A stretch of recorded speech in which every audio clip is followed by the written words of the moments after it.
The Vice President joins us now, Kamala Harris. Thank you for joining us this morning. Congratulations on the anniversary. I want to begin with Ukraine. An advisor to Ukraine's president told ABC News this morning that there's a lot of shock and dismay about the president's comments on Ukraine. He's facing criticism for appearing to give a green light to a minor Russian incursion into Ukraine. What did the president mean by minor incursion, and what would be the U.S. response? Well, good morning, George. It's good to be with you. Listen, every morning I read the PDB, the Presidential Daily Brief, which, as you know, contains classified information about threats to our national security and hotspots around the world.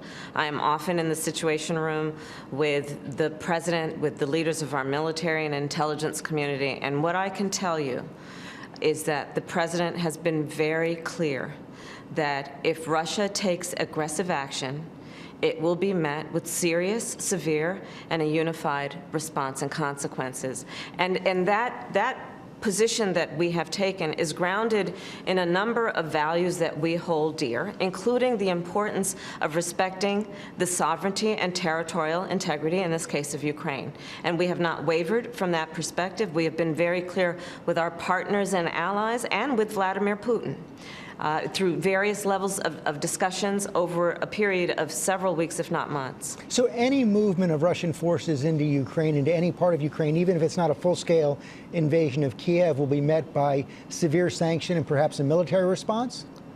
We will interpret any violation of Ukraine's sovereignty and territorial integrity by Russia and Vladimir Putin as an aggressive action, and it will be met with costs, severe and certain. Let's talk about voting rights. You said after the vote last night, of course, you were presiding in the Senate chamber, that the administration is not going to give up on the issue. What does that mean exactly? Are there executive actions the president can take that could accomplish the same goals? Well, first, I appreciate you raising this issue because it is just foundational to our democracy. And I was there last night because there are two bills that were before the United States Senate, the John Lewis Voting Rights Act and the Freedom to Vote Act. And they were designed, and I'm going to tell you why they were designed, because this is the reason we're not going to give up on it. They were designed to push back against the blatant and purposeful attempt by many states in our country to make it more difficult for all Americans to vote. There are laws that have been passed in our country that will reduce or eliminate drop boxes. Why is that important? Well, if you're a single parent, you got 3 kids in the back seat of the car, you don't have the ability to stand in line for hours to vote, but you want to vote. So you could fill out a ballot and then drive by a drop box and drop it off. If you are an American with a disability and it is extremely difficult for you to go to where the polling place is, you can vote by mail, but there are restrictions being placed on vote by mail.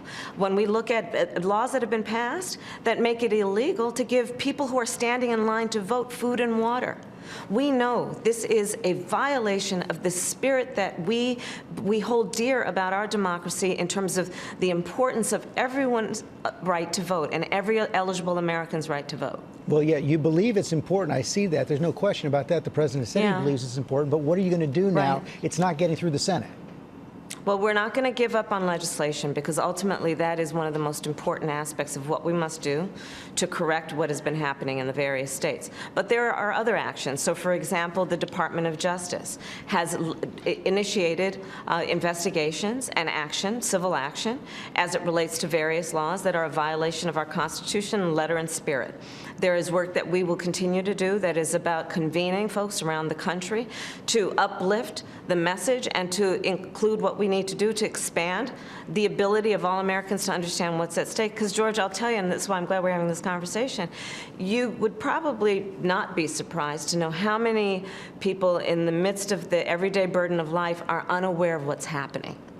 And so part of our mission is to ensure that folks know what is happening to their neighbor, what is happening in their neighboring states, and ultimately what will contribute to a weakening of our democracy. We started the conversation on foreign policy.